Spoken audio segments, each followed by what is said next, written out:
Assalamualaikum warahmatullahi wabarakatuh. Oke, baik. Terima kasih untuk perhatiannya teman-teman ya. Pada pertemuan hari ini kita akan membahas tentang konsep dan hakikat dasar-dasar manajemen pendidikan Islam seperti itu. Jadi hakikat dari manajemen pendidikan Islam itu sebenarnya bagaimana sih begitu ya.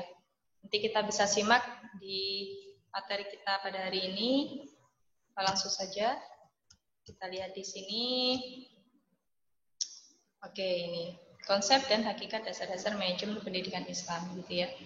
Jadi sebelum masuk ke manajemennya, saya mau menekankan pada teman-teman begitu ya. Kita coba perhatikan dulu tentang hakikat pendidikan Islam itu sendiri. Sebenarnya pendidikan Islam itu buat apa sih? Gitu. Apakah pendidikan Islam itu biar anak-anak ngerti huruf hijaiyah, abata, atau agar anak-anak ngerti negara-negara Islam, atau seperti apa sebenarnya pendidikan Islam itu? Oke, baik.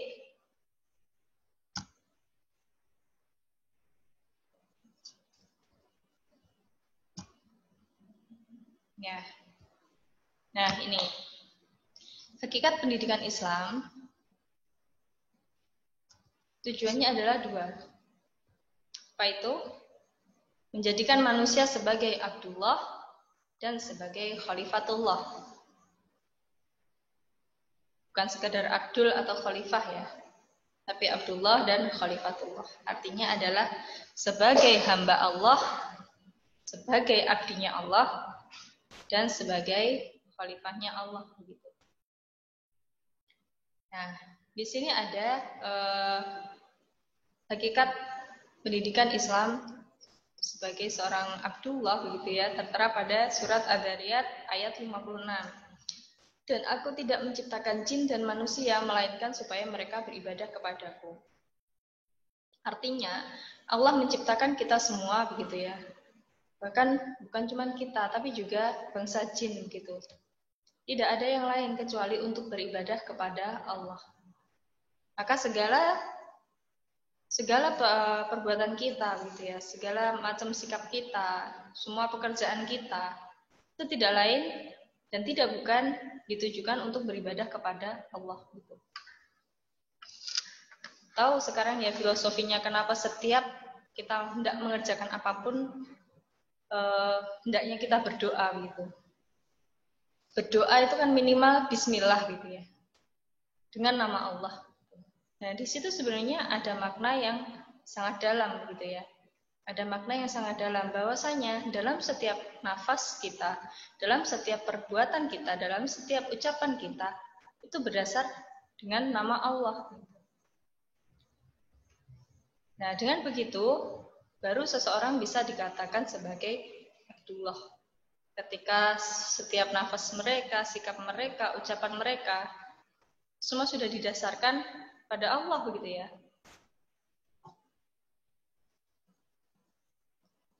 Maka ketika mereka berkata, mereka akan mengatakan sesuatu yang dikehendaki Allah, yang disukai oleh Allah begitu.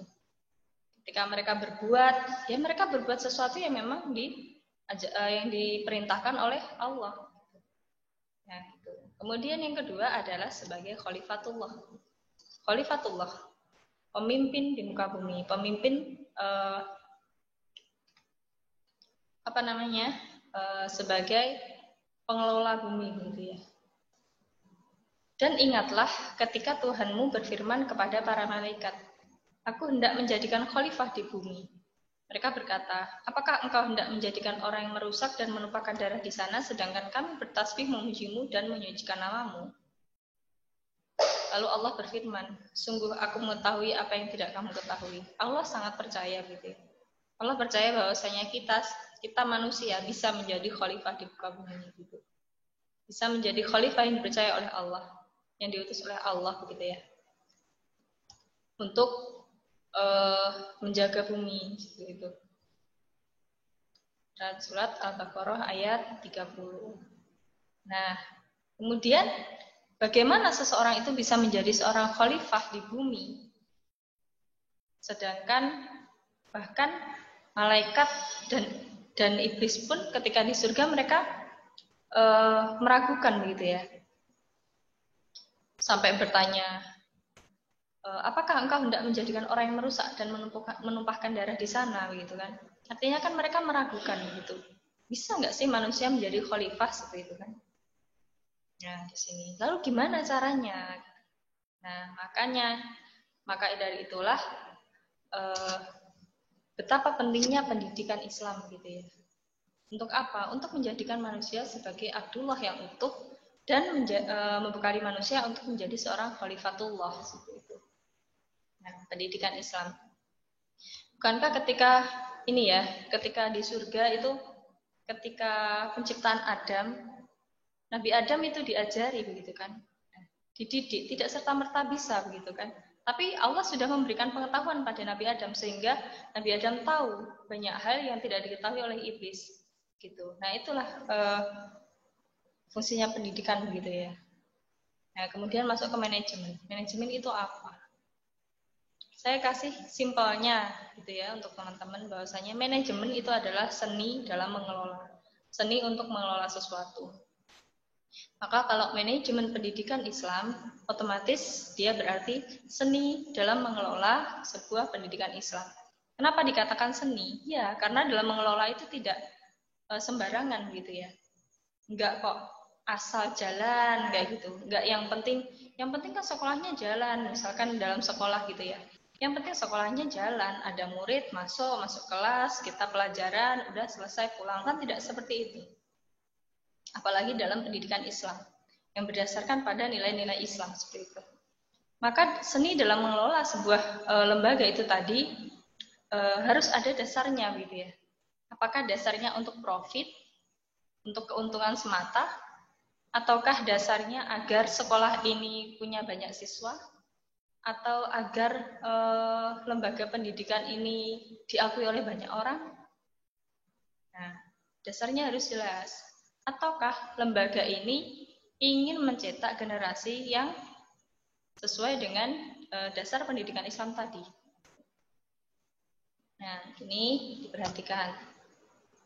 Nah, ini manajemen pendidikan Islam. Ada inspirasi sejarahnya dari seorang uswatun hasanah yang memang senantiasa kita teladani gitu ya. Ini ada keteladanan dari Rasulullah ketika beliau mendidik seorang anak begitu. Ada 5 hal yang beliau tekankan. Dimulai dari tauhid begitu ya. Kenapa dimulai dari tauhid?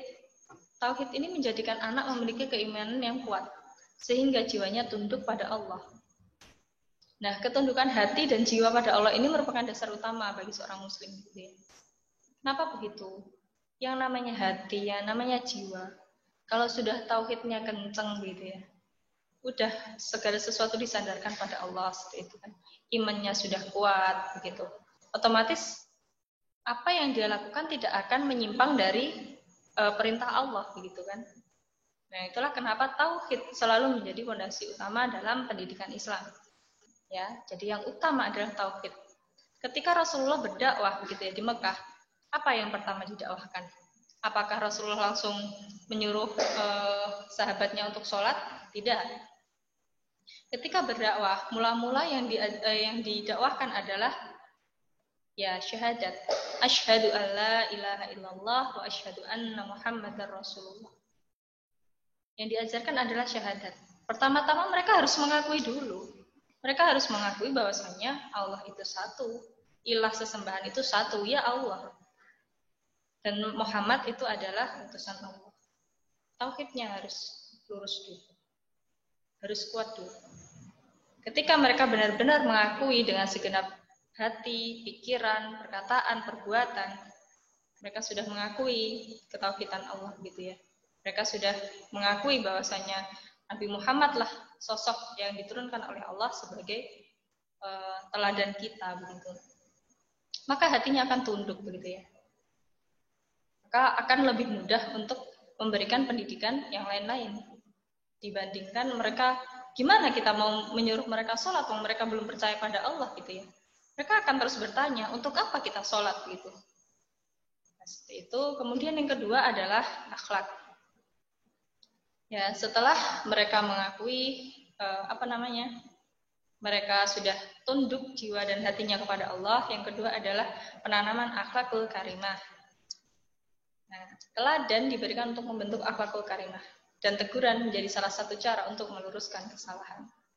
Ketika Rasulullah mendidik ini menerapkan mau menumbuhkan akhlakul karimah pada seorang anak begitu ya, beliaulah menjadi teladannya. Beliau ingin anak jujur, beliau mencontohkan pada diri beliau sebagai seseorang yang jujur. Beliau ingin anaknya tanggung jawab, beliau menjadi teladan dalam bertanggung jawab seperti itu. Kemudian yang ketiga adalah amanah. Anak bertanggung jawab terhadap amanahnya sebagai seorang Abdullah dan Khalifah. Contohnya adalah amanahnya untuk sholat. Nah, akhirnya disampaikanlah ketika tauhidnya sudah kuat begitu ya, sudah mengakui Allah, kamu yakinkan Allah itu Tuhanmu? Ya, saya yakin. Kalau begitu Allah memerintahkanmu untuk sholat, sholatlah begitu. Nah, aku tidak akan mengawasimu, tapi Allah mengawasi, kan begitu. Maka hal ketiga yang diajarkan adalah mengajarkan anak untuk amanah gitu ya, amanah terhadap tugasnya sendiri, tanggung jawabnya sendiri begitu. Dia punya amanah untuk sholat sebagai seorang muslim, ya dia sholat meskipun tidak disuruh oleh orang tuanya misalkan seperti itu, tapi dia yakin bahwasanya Allah itu mengawasi. Nah, kemudian ketika sudah dia punya keimanan yang kuat, kemudian akhlaknya sudah bagus, kemudian dia sudah bisa bertanggung jawab terhadap amanahnya, kemudian Rasulullah juga membiasakan anak-anak untuk menghadiri kajian. Nah, setelah itu digerakkanlah begitu ya majelis-majelis ilmu gitu, dan Rasulullah tidak melarang anak-anak untuk ikut pada kajian ilmu begitu. Kenapa? Karena sejak dini mereka harus sudah mulai belajar gitu. Dan membiasakan anak untuk cinta pada keilmuan itu tidak akan bisa dilakukan ketika orang tuanya sendiri tidak memiliki kecintaan terhadap ilmu. Nah, itu maka kan ada ini ya, tidak serta-merta begitu Rasulullah berdakwah gitu ya. Ada strateginya, ada step-stepnya. Kemudian terakhir adalah tawakal. Jadi menjadikan anak untuk menyandarkan segala urusan kehidupan duniawi pada Allah. Mereka punya ketundukan hati yang kuat, kemudian akhlaknya sudah bagus, dia amanahnya sholatnya, kemudian amalan ibadah-ibadahnya sudah bertanggung jawab begitu, kemudian dia punya ilmu, dia ngerti begitu ya, semakin paham terhadap segala sesuatu yang terjadi dalam kehidupan mereka, itu membuahkan tawakal begitu. Tawakal itu hanya bisa dilakukan oleh orang-orang yang memiliki keimanan gitu ya. Karena apa? Karena mereka benar-benar menyandarkan segala sesuatu itu pada Allah seperti itu. Nah, itulah tujuan dari pendidikan Islam. Untuk apa sih sebenarnya pendidikan Islam itu?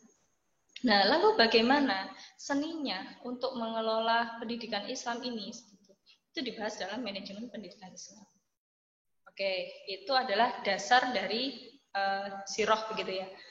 Dasar kenapa kok pendidikan Islam harus dimanage? Kenapa kok Rasulullah kok dakwahnya kok harus dimulai dari tauhid begitu? Kenapa kok nggak langsung aja ketika Rasulullah dakwah kok nggak langsung disuruh sholat? Kayak gitu kan? Itu ada alasannya gitu, dan itulah seni Rasulullah dalam mengelola pendidikan Islam, dalam mengelola dakwahnya gitu. Tuh. Nah, ini ada, setelah itu kita akan menjabarkan dasar-dasar fungsi pendidikan, fungsi manajemen gitu ya. Fungsi manajemen teman-teman kalau sudah dapat mata kuliah manajemen pendidikan Islam sudah paham gitu ya, ada perencanaan, planning, kemudian pengorganisasian atau penggerakan, pembagian tugas, organizing, kemudian ketiga adalah pelaksanaan, actuating, dan terakhir adalah pengawasan, controlling begitu. Nah, ini setiap bagian ini pun ada dasarnya begitu ya.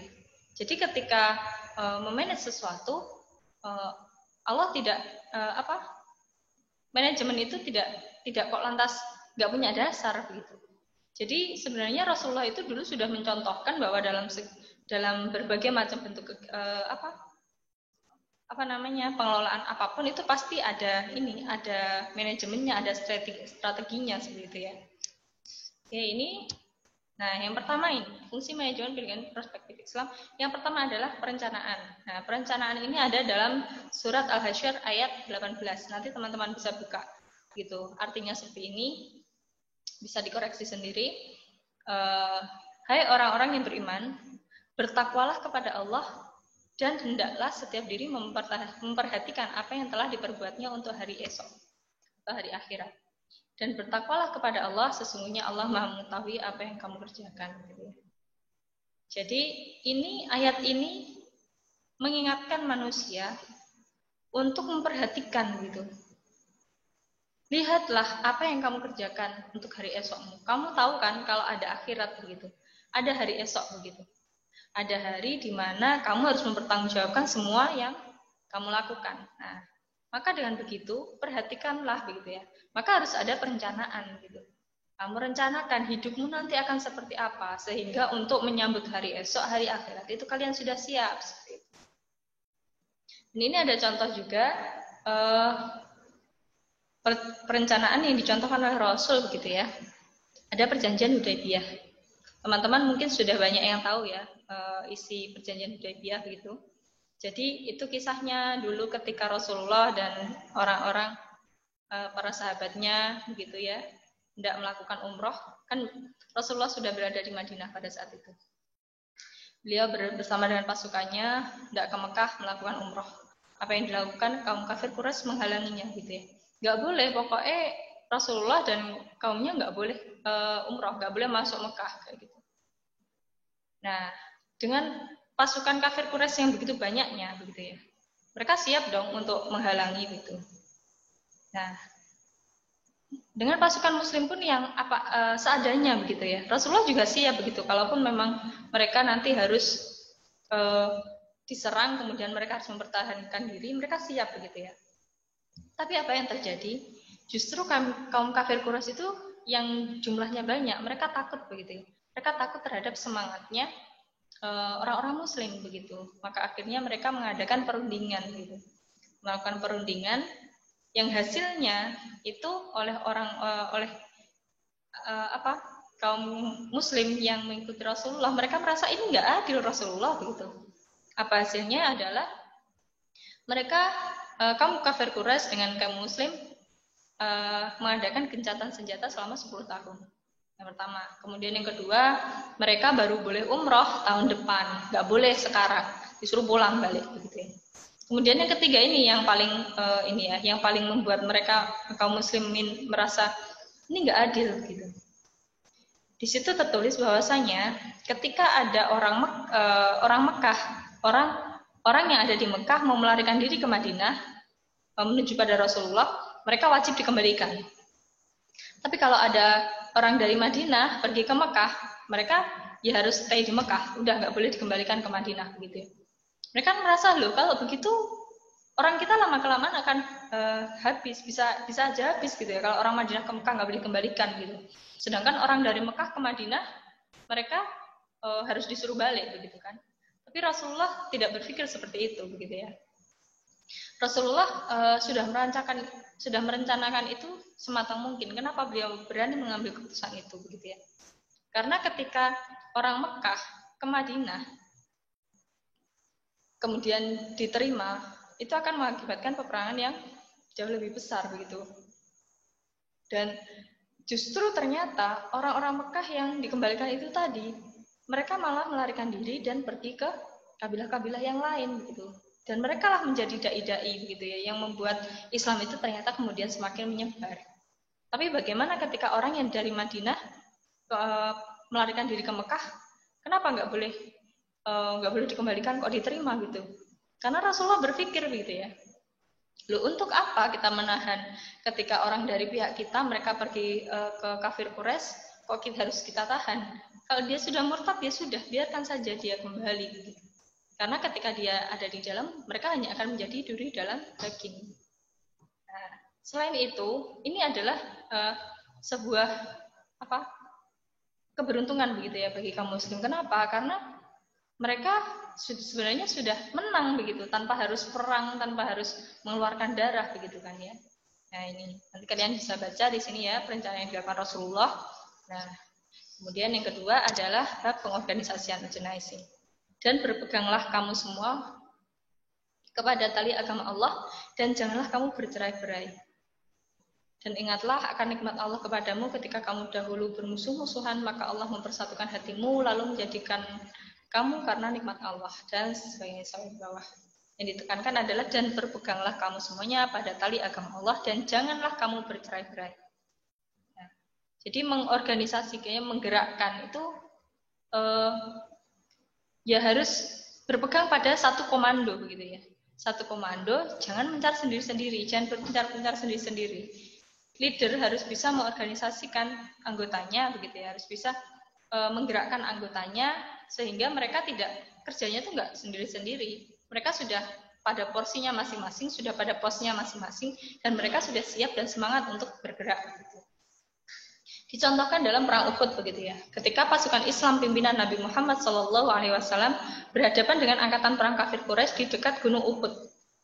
Nabi sudah mengatur strategi peperangan dengan sempurna begitu. Nabi menempatkan para pasukan pemanah ditempatkan di suatu bukit kecil. Nah, kenapa ditempatkan di atas di bukit? Mereka bertugas untuk menghalangi majunya musuh dengan memanah dari atas begitu ya.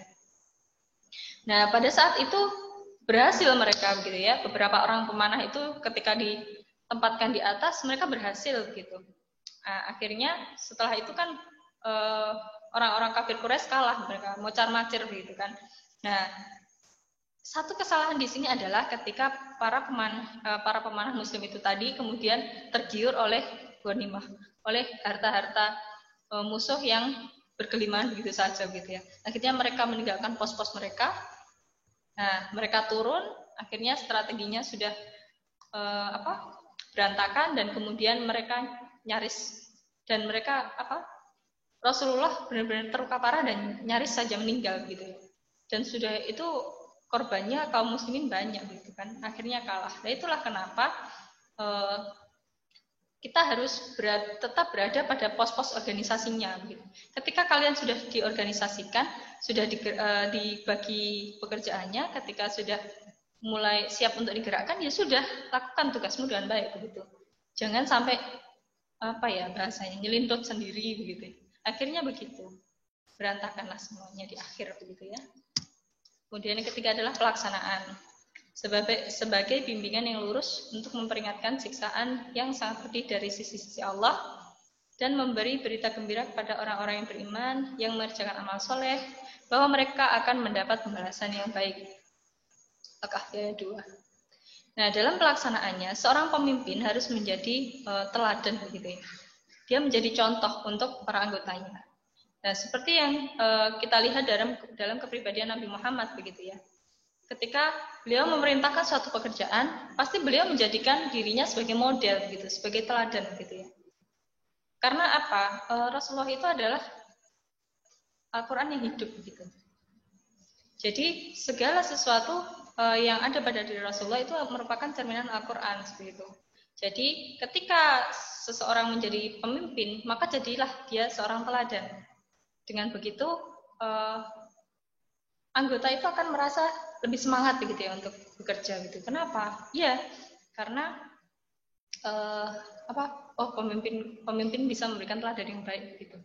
Itu akan menjadi ruh sendiri begitu bagi para anggotanya begitu ya. Nah, di sini seperti apa yang sudah dicontohkan oleh Rasulullah bahwa ternyata dalam Islam ya, ketika kita menjadi seorang pemimpin jangan cuma ngatur-ngatur tok. Jadi dalam manajemen yang mungkin sedikit membedakan gitu ya antara manajemen Barat dengan manajemen Islam gitu ya. Kurangnya keteladanan gitu dalam manajemen pada umumnya gitu ya. Sehingga sebenarnya manajemen dalam perspektif Islam itu memberikan pelengkap begitu. Pelengkap bahwasanya sebagai seorang pemimpin kamu harus bisa menjadi teladan begitu. Sudah dicontohkan oleh Rasulullah Shallallahu alaihi wasallam. Ini ketiga adalah pengawasan atau controlling. Nah, itu dasarnya ada pada surat Asy-Syura ayat 6. Dan orang-orang yang mengambil pelindung-pelindung selain Allah mengawasi perbuatan mereka. Dan kamu, ya Muhammad, bukanlah orang yang diserahi mengawasi mereka. Ya, jadi pengawasan itu satu ada pada pimpinan tertinggi. Di sini ada kisah begitu ya, yang diriwayatkan oleh Imam Bukhari sebagai berikut. Al-Bukhari Muslim meriwayatkan dari Ibnu Abbas, ia berkata, suatu malam aku menginap di rumah bibiku, Maimunah. Setelah beberapa saat malam lewat, Nabi bangun untuk menunaikan sholat. Beliau melakukan wudhu ringan sekali dengan air yang sedikit dan kemudian sholat. Maka aku bangun dan berwudhu seperti wudhu beliau. Aku menghampiri beliau dan berdiri di sebelah kirinya.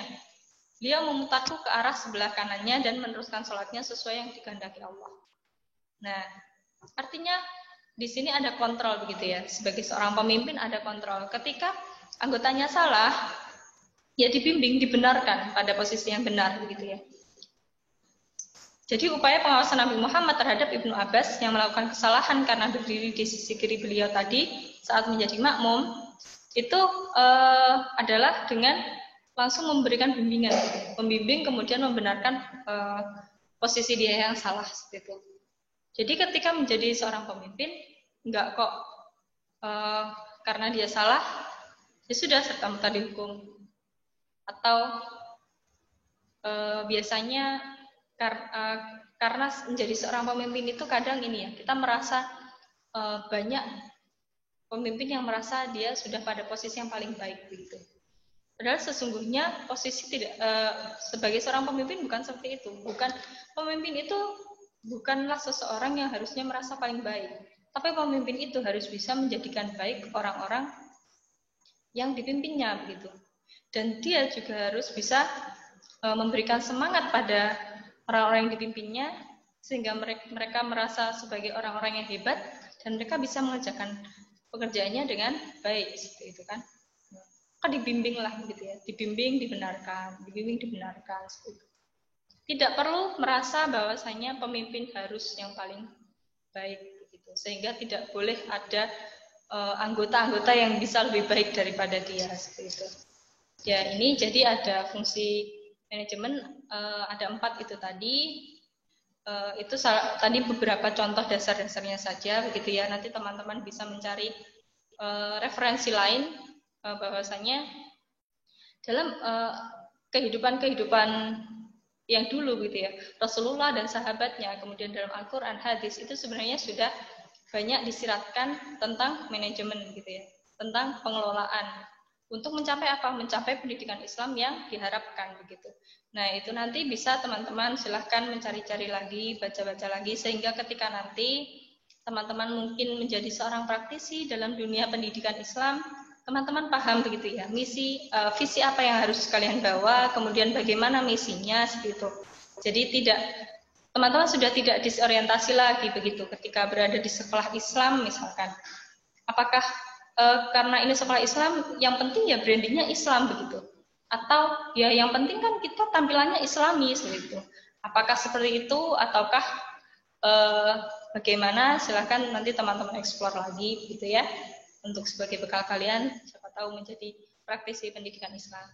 Ya mungkin itu saja penjelasan hari ini. Bisa kita lanjutkan diskusi setelah ini begitu ya. Terima kasih. Assalamualaikum warahmatullahi wabarakatuh.